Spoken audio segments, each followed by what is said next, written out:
Hello. The first item of business is the election of chairman. Do I have a nomination? Yes, can I nominate Councillor Inchbold, please? I'm happy to second. Thank you, Councillor Inchbold.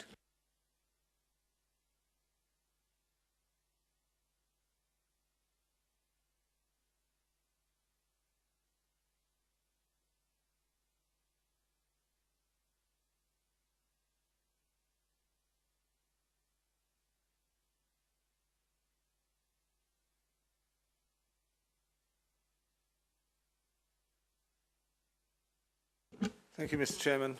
You have in front of you an application to vary a premises licence for Tesco's Ridgeway Road, Farnham, from Tesco Stores Limited, where 2 valid representations have been received. The applicants propose in brief that the licence will allow the premises to sell alcohol for consumption off the premises only from 6 AM till 2300 hours, 7 days a week, and they wish to remove the Good Friday and Christmas Day embedded restrictions. There have been no representations from responsible authorities. However, the application has received 2 representations from other persons which are attached to Annex 4. Officers request that you consider the application. Thank you. I'll now turn my microphone on as well. And I see I haven't introduced ourselves, which we better do now. My name is Simon Inchbold. I'm Councillor for Chiddingfold and Dunsfold, and I'm Carol King. I'm Council-elected member for Hazelmere, Critchmere and Shottermill. And I'm Michael Goodridge. I'm Councillor for Wannosh and Blackheath. And would the officers introduce themselves? Emma Dearsley, Committee Secretary. I'm Daniel Bainbridge. I'm Borough Solicitor. Paul Hughes, Licensing Manager. Thank you. And sitting at the back, we also have Patricia Ellis, who is Councillor for Cranley, somewhere or other, Cranley West, and she is the Chairman of the full Licensing Committee. And thank you, Chair. Richard Homewood, Head of Environmental Services, now responsible for licensing. Right, thank you.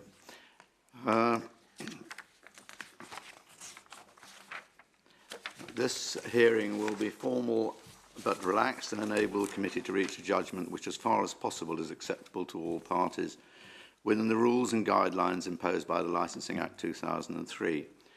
The subcommittee is meeting to consider the submissions and reach a judgment under the rules and guidance imposed by the Licensing Act 2003 and having regard to the Council's statement of licensing policy. So, would the applicants please introduce themselves and explain who will be presenting the case? Good morning to you all. My name's Jeremy Bark. I'm from BCLP. It's hard to get used to. It used to be BLP. We merged last week, so apologies for that. I'm the solicitor who will be representing and speaking on behalf of Tesco this morning. To my right, your left, immediately as you look, is Stuart Varndell, who's the store manager who's moving on. To his right and your further left is Phil Bateson, who's the current DPS and we're taking over as the store manager. To my left and your right as you're looking is Hardeesh Purwell, who is one of Tesco's UK licensing managers, who looks after all licensing matters throughout England, Wales, Scotland and Northern Ireland. And then to Hardeesh's left, your furthest right, is Matt Dewey, who's the area manager, whose area includes this store. Thank you. Right, thank you. Well, we don't have any people making representations present today. So, does anybody have any questions of the licensing manager at this stage? No. Right, would you please outline the application? I'm very grateful and thank you. So this is a very long-standing store. Whoops. Yes, just before you do, have you got, yeah. We have had another email from one of the objectors, which puts a bit more flesh on the bones of his objection. So perhaps you'd like to read that before we go any further. Do you want another copy for your colleagues?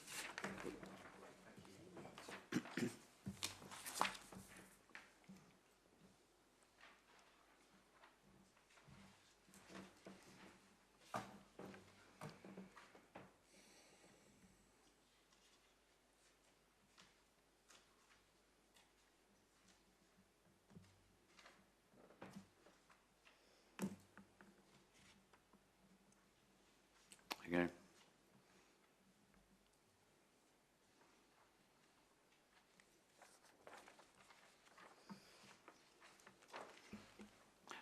So I'm very grateful for that. Thank you. What I was going to propose to do, clearly this is not a new licence application, it's a variation. So I was going to, in a sort of a potted way, deal with some of the policies and procedures that you would expect to see in place in terms of your policy, but give those a fairly light touch on the basis that if you have any questions, then I'm sure you will ask questions of either myself or those that are here today. Again, briefly deal with what the application is, briefly and very lightly deal with the law, because I know you're all very experienced. I certainly recognise some of the faces, and I'm sure I've appeared before you before. So in terms of the application, this is a variation to slightly amend the existing hours of the premises. I think this store's been in operation for about 40 years. Yes, as a one-stop previously before 2004, so it's been Tesco since 2004. And therefore Tesco since 2004, and what you effectively have before you is a form of converted licence which has been varied, I think, once. Hence you have some of the Annex 3 conditions sat on it, but in essence the hours that are on it are the old Justice's off-licence hours from the previous 1964 legislation. What Tesco have been looking to do where appropriate, but only where appropriate, is tidy up some of those older licences and looking to potentially do two things. The first that they've been looking to do is tidy up some of the, what I'm going to call seasonal anomalies. So under the old legislation, Christmas Day, Good Friday, etc. were treated slightly differently in terms of hours for very old historic reasons. And at the same time, just look at the hours that are on the licence, and if there weren't good reasons not to, then try and match up the licensing hours in terms of the opening hours. And again, if you look at your policy, you will know this, 17.1, 17.2. Generally for supermarkets, for stores, convenience stores, etc., your policy is to allow the licensing hours to reflect the opening hours, unless there's good reason, for good reason, read good evidence, to restrict those hours. So it was all very much consistent with that. Again, in terms of this store, and we'll get onto that in a moment, very good background. There was no reason, we thought, not to make the application to do both of those two things. One was effectively tidy up the Good Friday anomaly, and the second thing was to slightly tidy up the hours. So at the moment, the hours for the sale of alcohol on the licence are 8 till 11, Monday to Saturday, and 8 till 10:30 on Sunday. There are opening hours specified on the licence. I suspect to some extent opening hours in the context of a supermarket are slightly relevant, in the sense that about 95% of what the store does is nothing to do with licensing, and therefore it's really much more of a function of planning rather than licensing. But be that as it may, there are opening hours on there, so I'll address that in a moment. And in terms of doing that, it was really to put the hours, as we've got in many other stores around the country, from 6 in the morning till 11 o'clock throughout the week. Very quickly, in case the question comes up, obviously we've got Sunday hours. The reason we can have those hours on Sundays, this is a small store, and therefore the Sunday legislation doesn't bite, in case that was a question. In terms of trading at those times, so really we're not changing very much at all in terms of the hours in the evening. We've already got 11 o'clock Monday through to Saturday. We've got 10:30 on a Sunday, so it's literally an extra half an hour on a Sunday, but it's 2 hours extra in the morning. In terms of the statistics for Tesco, where we have stores that have the facility to sell alcohol between 6 and 7 and 7 and 8, the percentage of overall sales of alcohol is minuscule. So I think between 6 and 7, it's certainly less than 0.05%, and between 7 and 8, it's less than 0.1%. And you might well then ask, well, why are you applying? And it's for those few people that are using the store. If they want to buy alcohol, then they have the facility to do so. So it's really about the convenience element, given the excellent policies and procedures that we have in place elsewhere, and also knowing and understanding the store as we do. We don't believe that there are any problems. And again, I'll come on to that. So that's really the background as to why we do that. A little bit about Tesco. We're one of the largest retailers in terms of convenience stores in the country. We have just over 2,000 stores that operate in this format. We have about 3,500 in total. We like to think that we're at the forefront of best practice, and it imbues everything that we do, and that's part of Hardish's role, to make sure that we are constantly pushing the curve, as it were. I can give you a few examples of that. We were the first company to voluntarily introduce the Think 21 Challenge 21 policy back in about 1999. It became the industry standard, but no one was doing it nationally before we did it. We were the first retailer again to go to Think 25, having trialled it, having discussed it with the Home Office. So again, in terms of that, the way that we display our products and the way that we sell them, and in terms of ABV, etc., again, we like to think that we're at the forefront of all those sorts of things. Again, in terms of deliveries, I'll come on to deliveries a little bit more in terms of specifics of this store, but two things about deliveries which demonstrate that, I think, as well. We moved to trying to recycle waste in our stores way before the green movement, and there were two reasons behind that.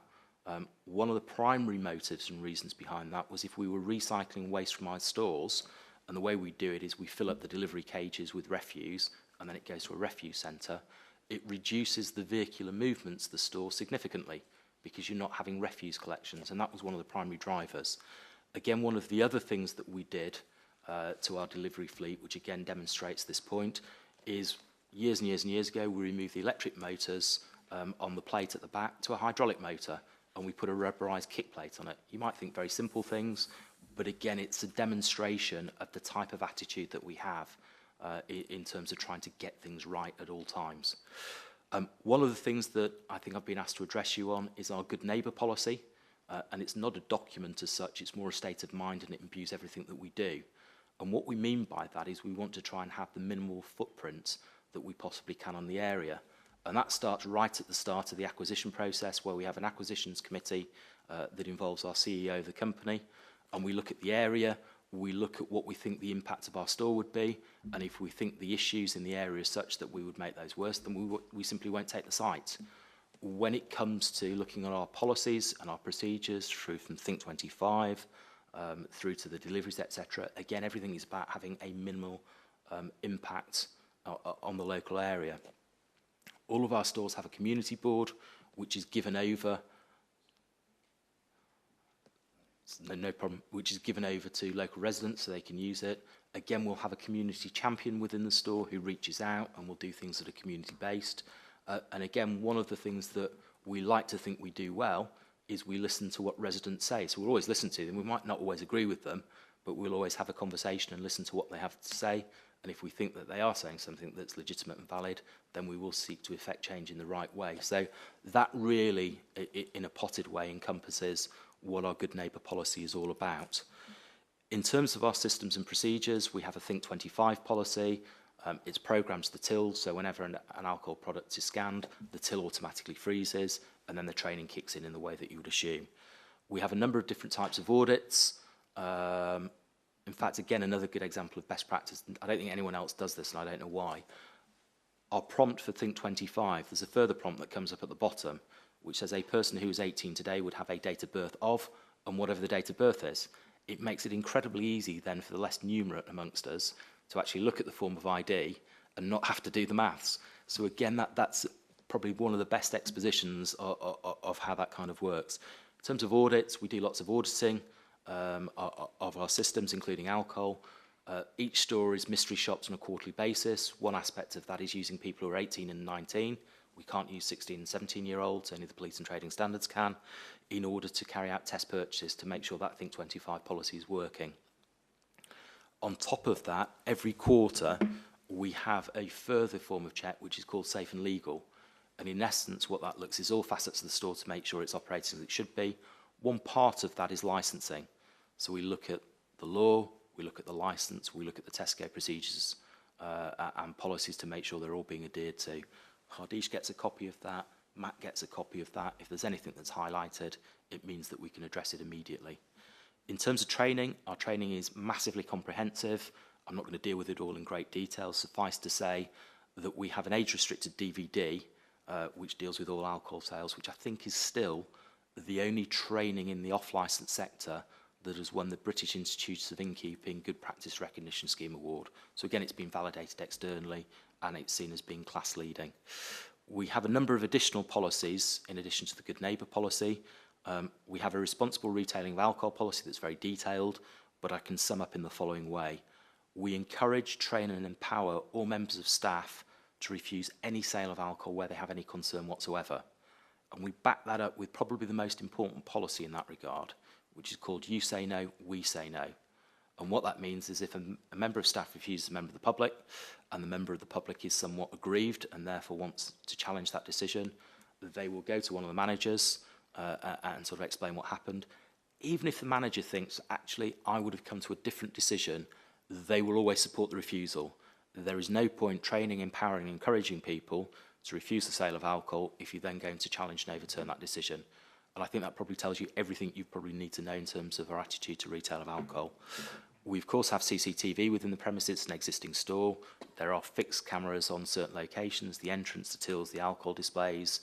Other cameras can move around, etc.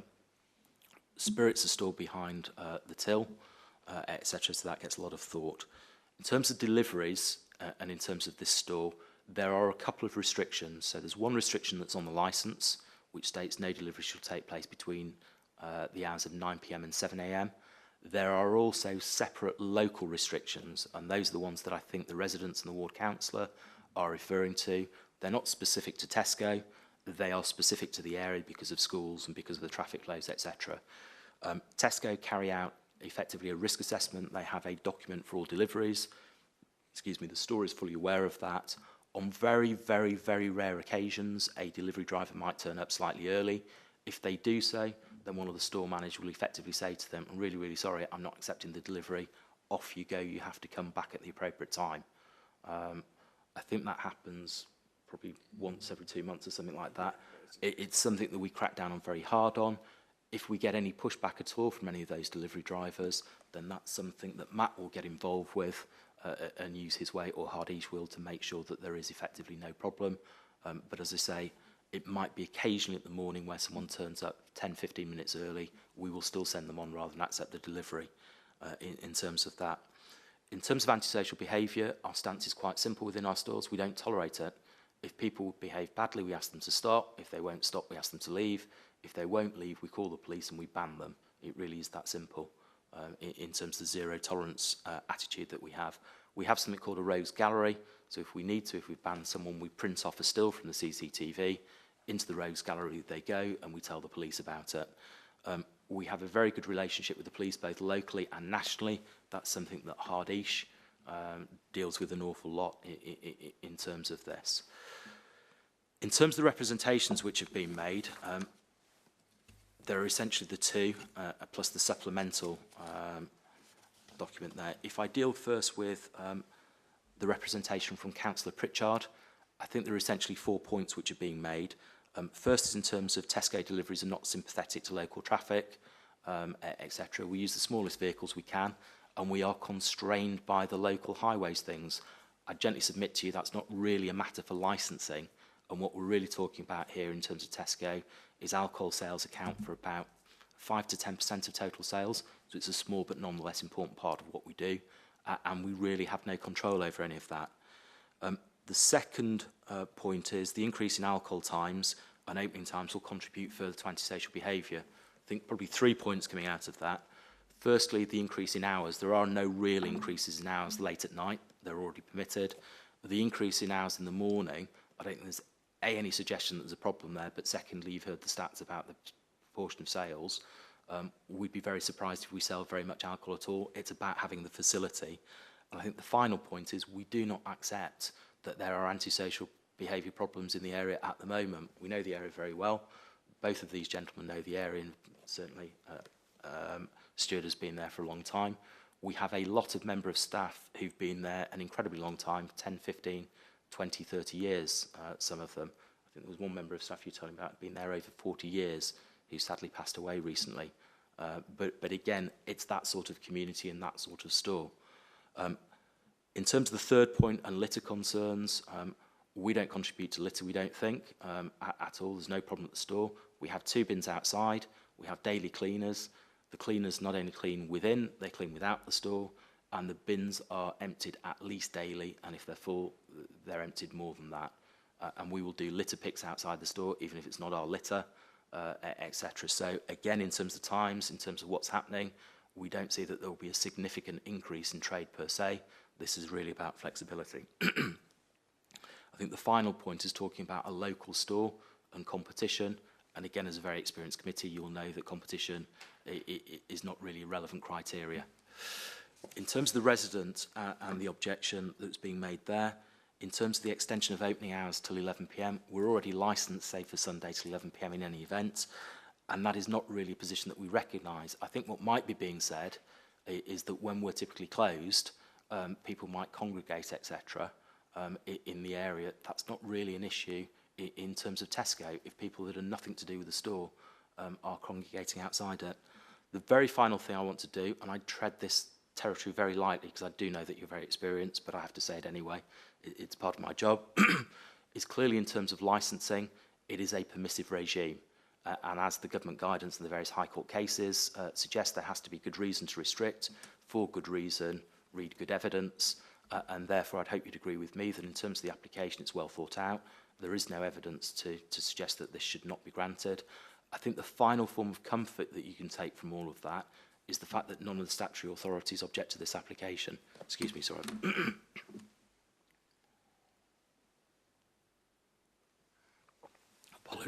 Sorry, apologies, I had a frog in my throat. None of the statutory authorities object to this application, particularly not the police, who deal with matters of antisocial behaviour, or indeed environmental health, who again would deal with nuisance issues. And therefore I've probably spoken for far too long. Having said that, I would be brief, because I know that if you have any questions, of course, either myself, Hardeesh, Matt, Phil or Stuart are here to answer any of those. Thank you.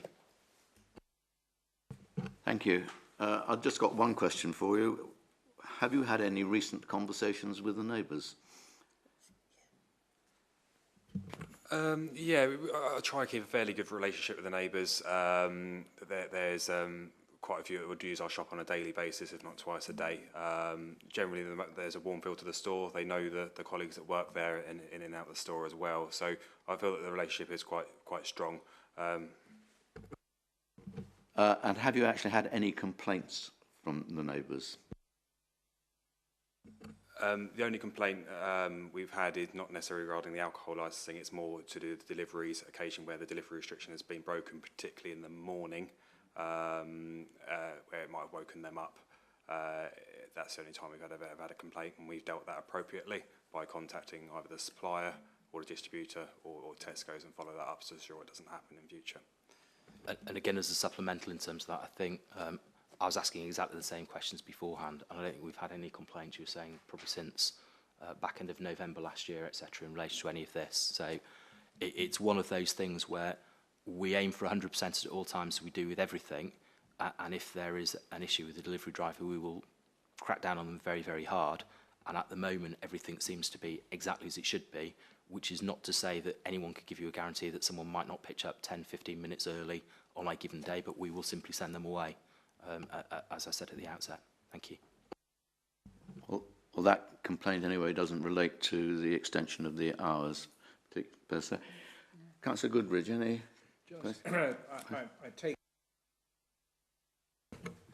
I take it that you're happy that the conditions that are currently on the current licence in Annex 3 would continue? Absolutely, and again, if you look in Annex 2, obviously that was taken from the operating schedule, and I think there was a variation that was put in. Obviously, you will supplement that, I suspect, with the operating schedule that we've put in currently for two reasons. Firstly, for some reason, I don't quite know why there's no CCTV condition. Obviously, we have CCTV, and one of the steps that's set out in, I think it's in D, I haven't got it in front of me, is obviously about the CCTV and keeping it for 30 days, which is the police here require 30 days, and that's why it's in that form. That's in Annex 3 at the moment, according to my copy of the licence. I think I may have a slightly different copy, but in any event, you might want the updated version. And I think the second thing is the reference to the age verification policy that I can see on the licence at the moment is Think 21, whereas we've obviously moved to Think 25, and therefore we would encourage you to change that wording so that it's Think 25 rather than Think 21. But otherwise, everything stays exactly the same as it is. Thank you. What are the current opening hours of Tesco's? I mean, because the licence says 8 till 10. Is that how it opens at the moment, or? So let me deal with that. Again, as I think I said at the outset, I think, how do I deal with this? Where do I start from? I think the concept of opening hours and licensing, the government at the time when they introduced it didn't fully understand opening hours. And there have been a couple of High Court cases, etc. So I think in terms of that, for a supermarket or a convenience store, they're almost a bit of irrelevance. Really what controls the hours is probably the planning permission or something else. So in terms of planning, we have no restrictions. In terms of licensing, we obviously have restrictions in terms of alcohol sales, and you have to fill in that box about opening hours. So those, I think, were broadly speaking the opening hours at the time. We now currently trade from 6 till 10, I think, but that's not to say that at certain times of the year we might not change. Technically, we're not in breach of the Licensing Act because at those times we're not providing any licensable activities.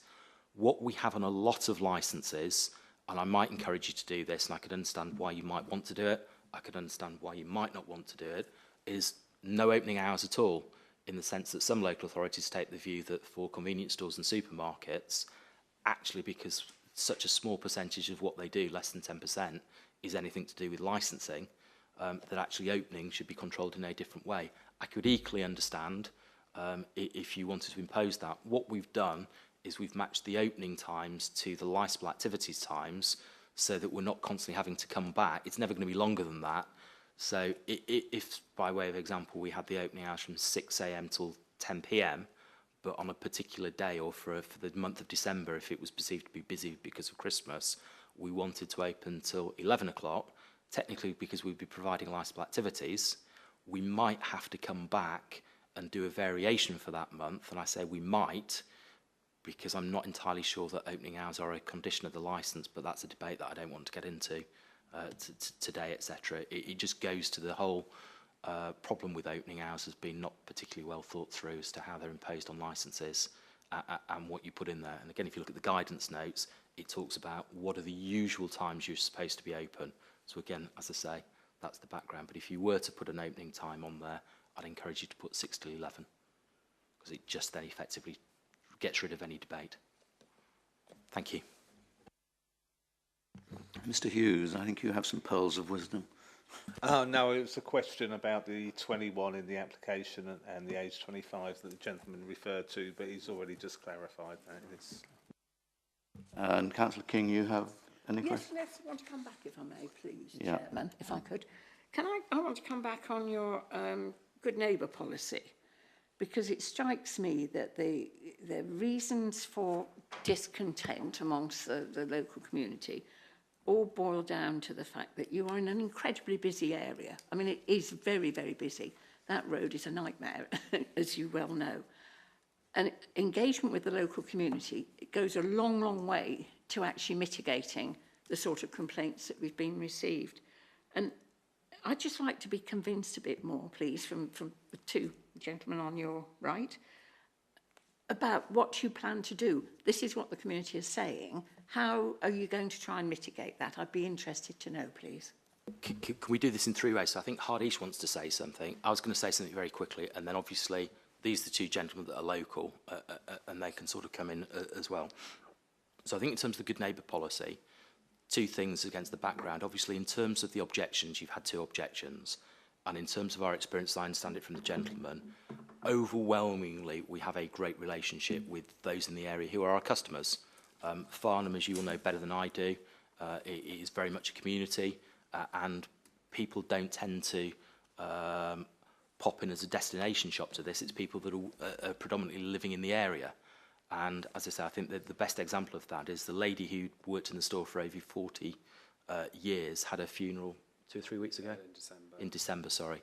And quite a lot of local residents actually came to the funeral, which again is a demonstration of that. So we will speak to absolutely anyone and everyone about any issue.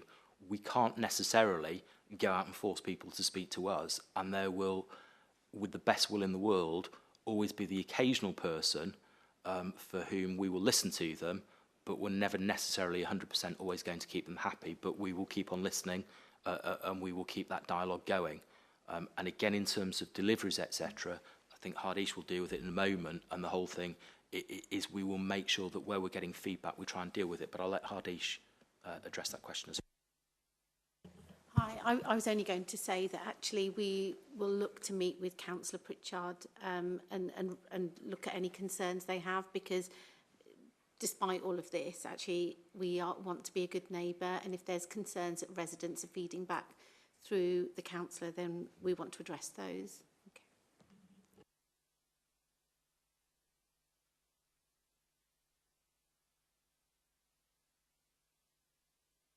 Okay. Right. Well, if we have no further questions, and I haven't, no. Well, I think you've said really quite a lot already. Is there anything you want to say by way of summing up? Right. In that case, we will retire and consider the matter. I don't think we'll be very long.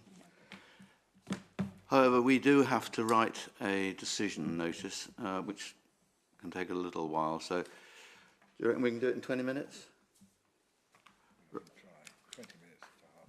20 minutes to half an hour. Well, let's say we'll be back here by 11 o'clock. Okay?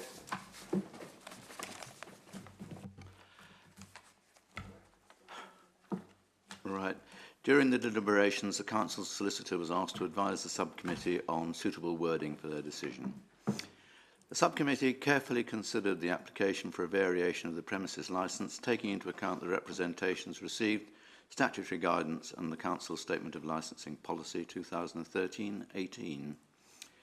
The subcommittee has agreed to grant the variation to the licence as it did not consider that there was sufficient substantiated evidence to reject the application on the grounds of prevention of crime and disorder or prevention of nuisance.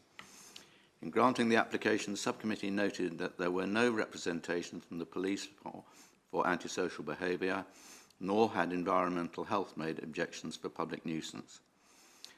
The subcommittee heard from the applicant that there had only been one complaint since November 2017 regarding a delivery being early,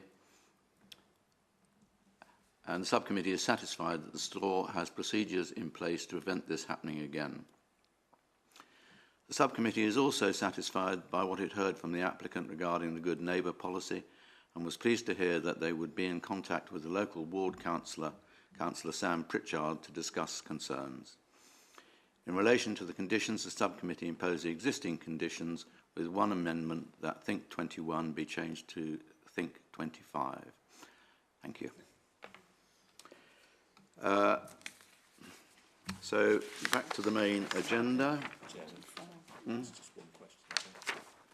Yes. I'm very grateful. Thank you very, very much. Can I ask one quick question? In terms of opening hours, did you decide to reimpose opening hours, and were those 6 till 11, or did you decide to leave the opening hours off the licence? Oh, I think we're content with 6 to 11. I'm very grateful. Thank you very, very much. Yeah. And thank you for your time this morning. As per the variation you've applied for. So everything that you've put on that application is granted. I'm very grateful. Thank you again. Right. Thank you.